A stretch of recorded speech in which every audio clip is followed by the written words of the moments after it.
Hello and welcome back to Speed Demon Painting. Today we are taking a look at the Quickstart rules for the introductory set and the two-player battle for Singapore set for Armoured Clash. These Quickstart rules are by no means the full gameplay experience. You will need the full rulebook for them, but they are a way to get your models on the table quite fast and to get a feel for the different mechanics that the game has to offer. The clever thing about these quick play rules is that you will not have to unlearn any rules that you learn in this particular rule set, but you will be adding extra rules to them for more depth in the full gameplay experience. For example, there are no rules in this quick set booklet for instance, big behemoth ships or aircraft, because, well, those are not found in the introductory battle sets, so there's no need for them in this particular document. Similarly, some of the rules for cover are not in this booklet because, well, your first tables are probably best played on rather simple basic layouts of a battlefield and not on the more complex city fighting tables. War Cradle Studios did include a bit of extra lore about the dystopian age and what you can expect in it, so definitely a fun little read, along with an introduction that actually states all of this information and leads you to the website where you can actually buy the full rule set if you liked what you saw in this little booklet.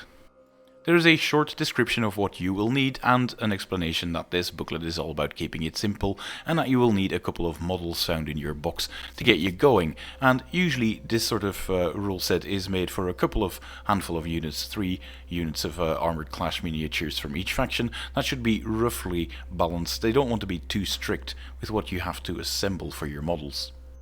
They also state that you can find your unit profiles online on the Orbats and include a QR code that will lead you there. In fact, my next video will be about these Orbats, what kind of info you can find in there, and how to use them for your force composition if you're going into the full game mode. So if you're looking forward to that video, definitely subscribe to the channel so you can see it when it comes out. They also mention that you need a couple of attack dice, some tokens and a measuring device, but luckily all of these things can be found in these introductory box sets, so you will not have to purchase them separately. And of course you also find a lot of cool artwork in there. For those veterans of dystopian wars, we can actually see the Empire flying ships along with some Union tanks being obliterated by them down below, which is a really cool bit of artwork.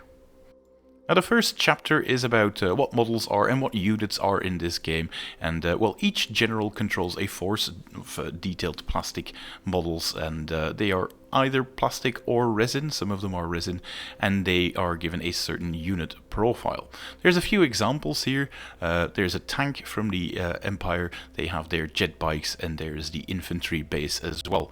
Now, you don't necessarily fight with individual bases like this. They are grouped together into what we call units, and those units are then led by their own individual officer.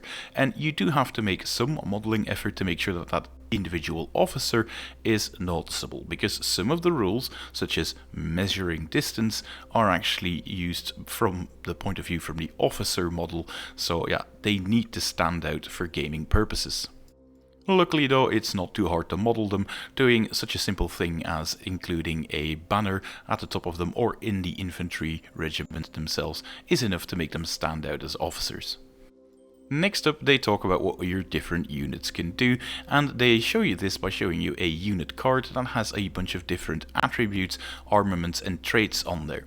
The first one is the target category, which can be a light target, a heavy target or an aerial target, but of course aerial units will not be used in this game mode. This game mode also uses basic units, so there is no extra information on there on how you can reinforce them, because, well, that never applies. You do get the number of models that is in the unit. For instance, Benedict Arnold's Bulldogs is a rifle command unit, which has 6 bases in there, which refers to 6 models. And there are of course 4 little infantrymen on each one of those models. They also have a victory point reward for your opponent if he manages to destroy them. In this case, he scores 3 victory points if he is able to annihilate this unit. And how do you annihilate units? Well, either by shooting them or hitting them in close combat. And each weapon, or each unit rather, has a weapon profile which shows you how effective they are at shooting at a certain target. For instance, this unit only has a ranged light attack, which allows them a certain number of attack dice along with a short range and their full range. The short range is basically used to make the attacks of the dice more effective, meaning you will score more hits with that same number of attack dice if you manage to get very close to the enemy. This unit can also perform a melee attack with 3 attack dice in this case, and melee attacks do not have a range associated with them because you actually have to be in physical contact with the enemy models in order to execute this type of attack. The unit then also has a couple of other attributes such as speed, which is expressed in inches, which means how fast can they move when they do a movement maneuver, how much defense have they got, meaning how effective will your opponent be to destroy them, and they also have a damage limit, meaning how many points of damage does your opponent have to score before one of the models is removed. Seeing as this is just basic infantry, this is of course only 1. Finally, there is discipline, and that basically shows you how good these units are under pressure, meaning how good will they sort of hold their ground if they are being shot at. You will also notice that this particular unit has no weapon attacks against heavy targets. That's because, well, a rifle isn't going to be much good to you if you're having to shoot at a tank. However, that doesn't mean that you can't possibly do some damage against those tanks if you manage to get into melee, because that's where infantry is able to do things such as dropping grenades into hatches and everything to still cause significant damage even though you are fighting against an armored vehicle. I tried my best to make as much sense as I possibly could, but do not worry, all of this is explained further down in the video and further down in the document as well, so if you didn't catch everything of that, do not worry, it'll all make more sense as we go along. The armaments grid is explained here, and they also show you the different symbols for the categories. Like I've mentioned, there is a light category, a heavy category, and an aerial category. However, that last one, like I said, isn't being used. What is being used in the initial games, however, is the unit coherency, and as far as I'm aware, this is the exact same as the main rulebook rules. Units actually have to be played within coherency, and there are 2 types of units: those that fight in close formation, like infantry, cavalry and field guns, and those that fight in open formations, such as armor, meaning tanks, artillery pieces, aircraft and rotorcraft. Now you can find yourselves in situations where your unit coherency gets broken, especially when models in the units get destroyed. That doesn't matter, you do not have to take it into account straight away, but if that unit is activated, meaning it is their turn, and at the end of their turn they're still out of coherency, well, then it's pretty much your fault as the general, and those units are going to be abandoned and removed from the game until coherency is sort of re-established. And what is coherency for close formation units? Well, they basically have to find themselves in ranks, if need be, where each base is touching itself. And because the game works with 20mm square bases, you can sort of rank them up like this. The rear ranks do not have to be complete, but for each rank that you form further than the first one, you do sort of have to complete them. And usually you find yourself picking models away from the back bit here, meaning your coherency is very hard to break if you're an infantry model. The game also works with arcs, meaning you'll have a front arc, a left flank, a right flank and a rear rank. Now in the introductory rules those aren't used a lot, but in the more complex and deeper full rules you will actually suffer bonuses, or rather penalties, if you're the one suffering the attack from the right flank or the left flank, and you will be suffering heavy consequences if an opponent manages to catch you in the rear. The only flank that is effectively used in the introductory rules, however, is the front rank, because that is the only sort of arc in which a unit can make an attack themselves. If models do not come on bases, they will have to fight in an open formation. Now an open formation is a lot less regimented. All the models must be placed within 3 inch of the unit's officers, but are otherwise free to move around and do as they please. The unit does not have arcs. Instead, each model within the unit has its own set of 90-degree arcs as shown in the diagram below. Now the officer is the one you've made visually distinct, and the rest of the unit sort of deploys around it. The officer model is a very interesting one because you can decide whether or not to place it in the front rank, meaning that your range is slightly more optimized, or you place it in the rear rank. Now there is a disadvantage of putting them in the front rank though, because the first models to die to enemy firepower are the ones closest to the enemy, so you don't want to get your officers all fragged, because that will leave your unit slightly disorganized. Anyway, those are the two main formations that units can have in this rule set, and then we go on to this lovely bit of art to take us to chapter 2, the shape of the game. The game round is broken up into 3 different phases. There is the ready phase, the activation phase, and the end phase. In the ready phase, you determine who has the initiative for that round, meaning who is the player that gets to activate one of their units first, before the next player gets to activate one, and then again the player who won it, and then switching back and forth until all units have activated. There's a deviation there, because normally you should be using the Command and Conquest deck, but that isn't used yet in this rule set. So it starts off with each player rolling 6 dice, and the player who gets the most strike and or heroic strike results wins the initiative. Now the strike symbol is this symbol on the dice that they use, and the heroic strike is the one that has this sort of cog wheel around it. And the player with most of that wins it, unless of course there is a tie, then you roll off again until somebody has the initiative. Once the initiative is determined, you have the activation step, where each unit does its full thing, moving, shooting, assaulting, all that sort of stuff, before the opponent moves on to one of his units, and then you sort of go about it that way. Now, there are 2 main parts to it. There is a movement step, in which of course a unit can move, and there is an attack step where they can either make ranged attacks or close quarters attacks if they manage to get into melee range with the opponent. Once you have done all of this, the unit receives an activated token, and then it's your opponent's turn to do a bit of damage. Once all of the units are activated, this way the end phase happens, and then all the activated tokens are removed from the units, and you start over again by determining the initiative and going into round 2. Chapter 3 is about how you go about moving your units. Well, in the movement step of a unit's activation, it can make a single maneuver, and then your opponent basically moves each model in the unit while keeping up that unit coherency. Models can move in any direction and can be turned to face any direction at the end of the move, unless a rule specifically states otherwise. Models cannot move through terrain or within 1 inch of an enemy unit, however, unless they've made a maneuver that wants to take them into close combat range, which I'll explain in a second. There are quite a few maneuvers that you can do, but the Quickstart rules only make use of 3, the first one being an advance. And if a unit makes an advance move, each model can move a number of inches up to its speed value. We already saw one unit, which was the infantry with a speed of 4 inch, so they would be able to move 4 inch up the board. Should a unit not have any enemies in range, it can still make another maneuver, which is a double time, and if you do a double time maneuver, each model can move up to twice its speed in inches. However, if you make a double time maneuver, you also use up the attack step, so you're not shooting at the enemy. And then the third option to move is the charge maneuver. You will only be able to do so if your unit has a melee or an impact attack in the armament grid, because, well, if you don't, you're not able to do anything in melee, and you'd have to be pretty silly to attempt a charge.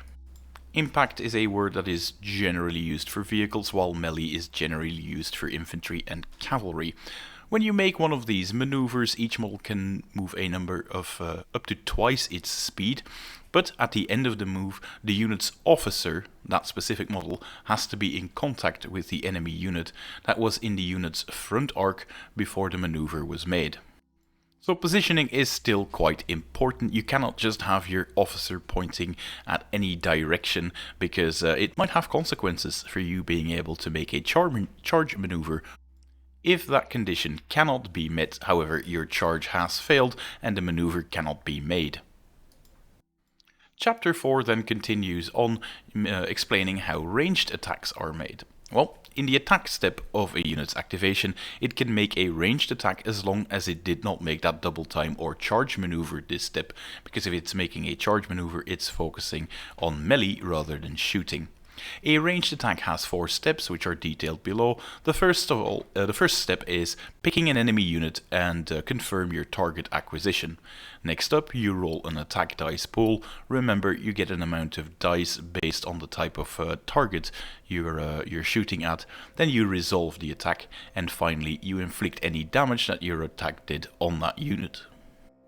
You do have to be careful here, because if you're confirming target acquisition, if it turns out that the enemy is not in range, well, you sort of have made a mistake, because you can always measure at any time to make sure that you actually are able to make your attack. And if you then still fail at picking a target within your range, well, then it's sort of on you, isn't it?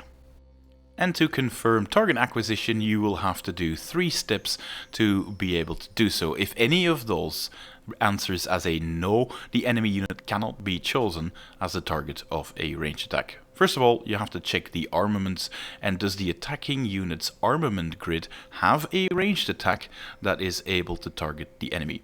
I've already used an example of this. If you're doing a target acquisition with your infantry that only had rifles, and you're choosing the tanks as a target, well, guess what? You do not even have a ranged attack against heavy targets, so the answer would be no, and you cannot pick them as a target. Next up, you have to see if you can actually see them. Can you draw a straight line of sight from the attacking unit's officer to at least one model in the enemy unit that is in the officer's front arc without passing through any terrain or other models? If you can do so, you've got line of sight.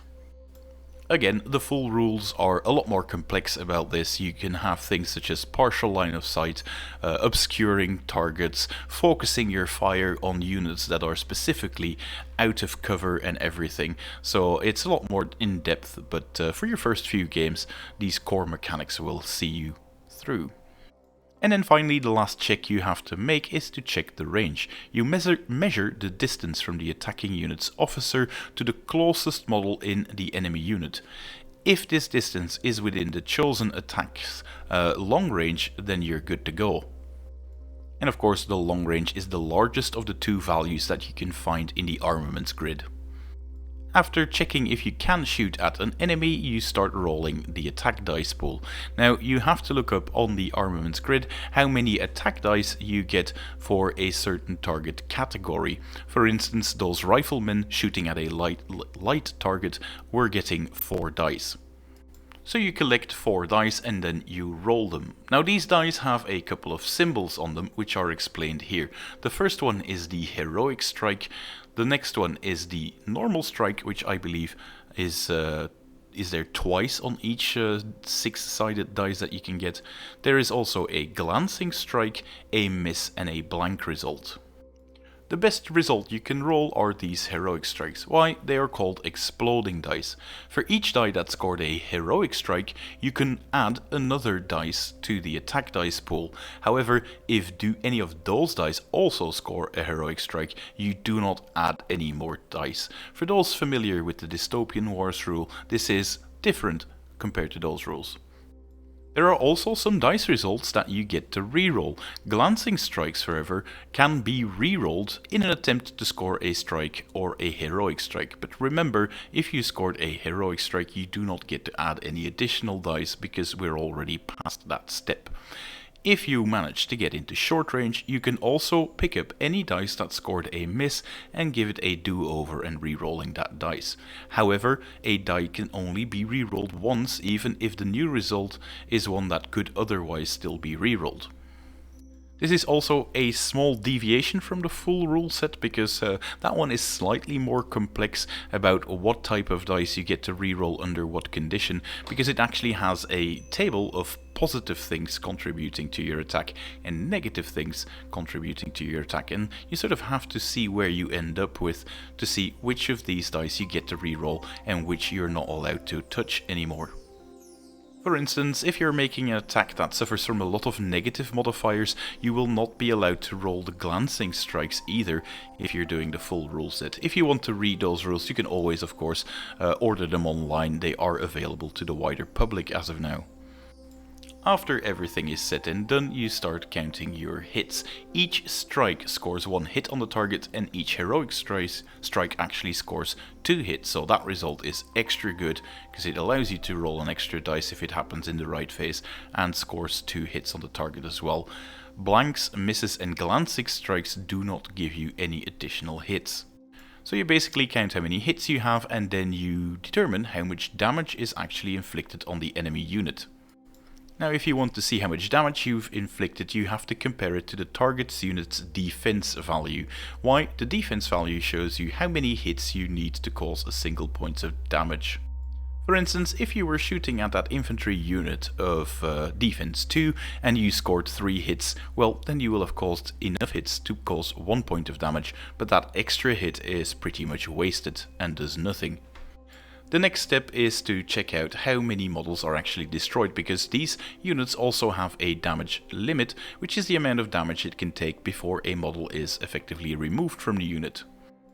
The model that you have to remove depends on the type of formation that you are or is being shot in this case. If the target unit is in close formation, you have to remove models from the rear rank, and if the unit is in open formation, you have to remove the model that is closest to the attacking unit.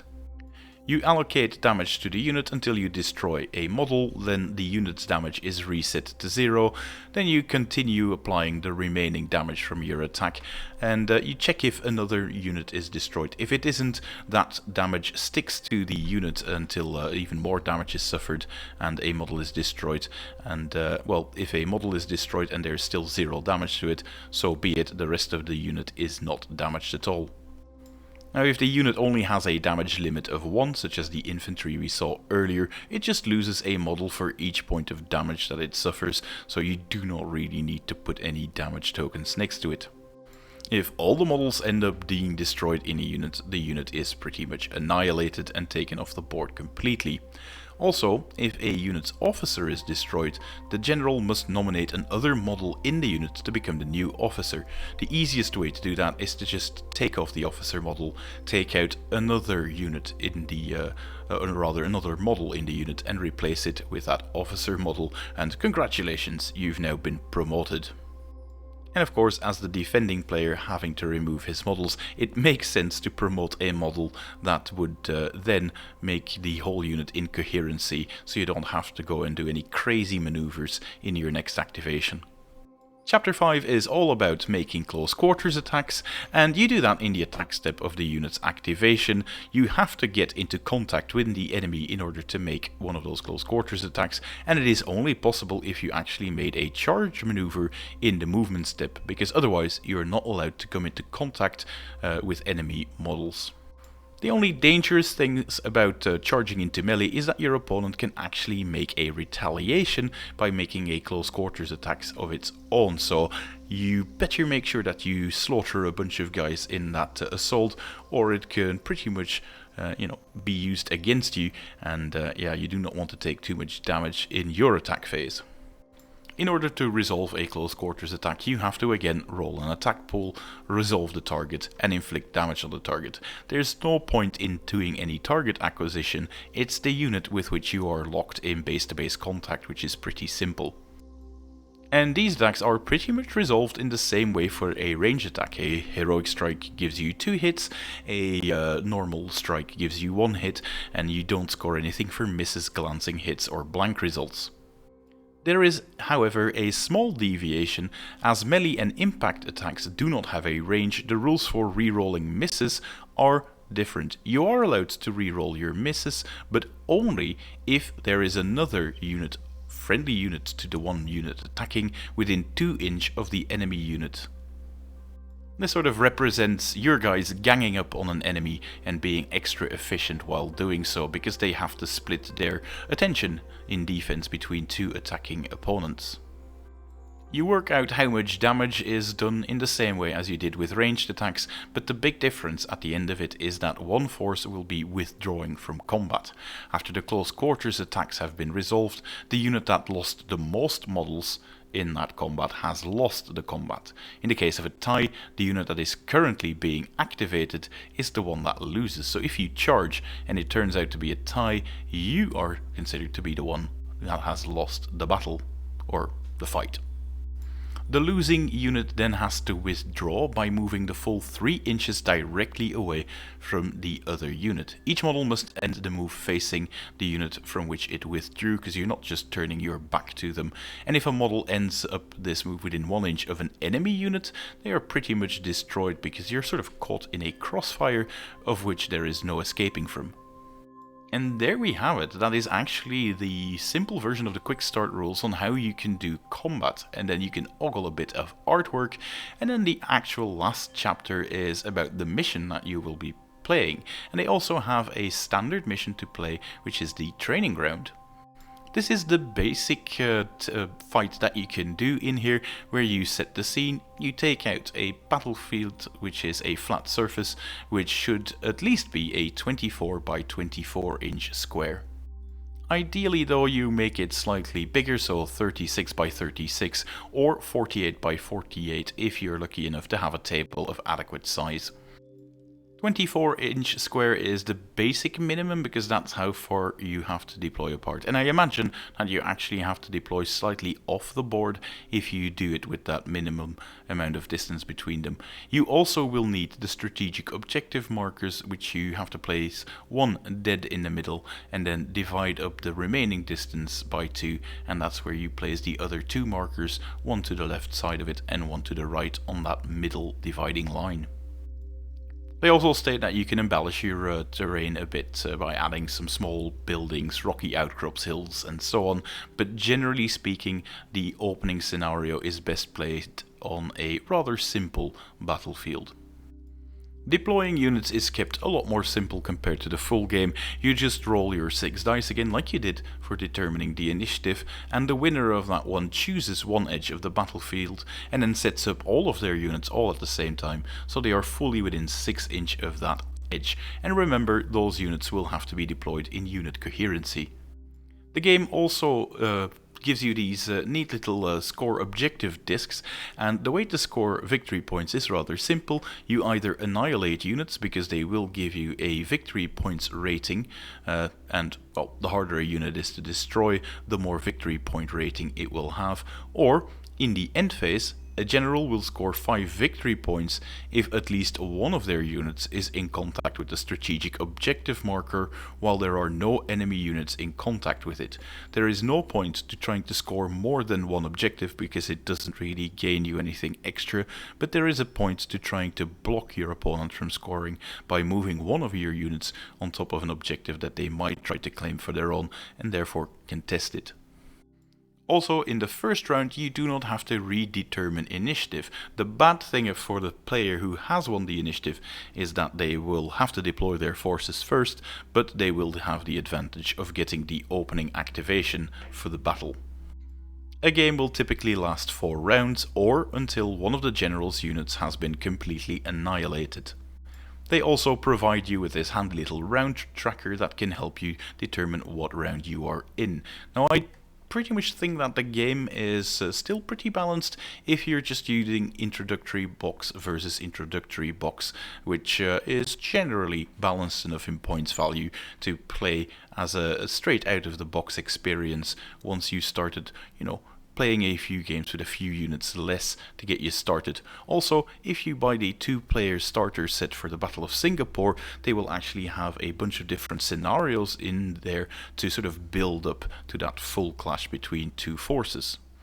And, well, that is pretty much all you need to know to get to the basics of the game. Again, if you feel the need to move on from that, you can still buy the full rules afterwards, should you so desire, and have a lot more extra depth and unit types available to you as well.